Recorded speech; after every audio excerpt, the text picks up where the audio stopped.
Аймақтағы ауруханалардың бір қатарында науқастарға әзірленетін тағамдардың құнары аз, тіпті етсіз берілетін көрінеді. Бұл кемшіліктерді Ақмешіт адалдық алаңы жобалық кеңесі медицина ұйымдарын тексеру барысында анықтады. Осы жобалық топтар, топ мүшелері облыс орталығындағы және Жаңақорған, Шиелі, Қармақшы, Сырдария аудандарындағы 20-ға жуық емдеу мекемесіне тексеріс жүргізген. Нәтижесінде біраз олқылықты анықтады. Мәселен, науқастарға ем жасау кезінде бір-ақ рет қолданылатын қолғап бірнеше адамға пайдаланылған. Бір реттік төсеніштерді ауыстырмаған жағдайлар да бар. Сондай-ақ тексеру барысында 50-ден астам заңсыз құжат әзірлеу дерегі анықталған.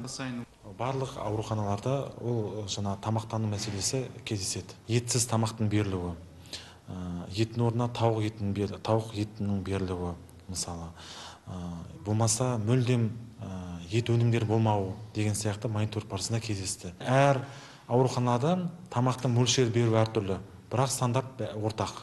Осында мәселе бар. Қазір біз қарап отырсақ, осы негізгі тұрмыстық жемқорлық, бытовая коррупция төңірегі осы медициналық анықтама төңірегінде. Ол жерде жұмыс беруші талап етеді медициналық анықтама. Бірақ бұл жерде деген мәселе бар. Яғни ол медициналық анықтаманың қорытындысы оның түпкілікті шешім қабылдауына әсер етпейді. Осыған байланысты ол медициналық справканың негізі қажеттілігі бар ма деген байланысты біз тиісті ұсыныстарды бердік.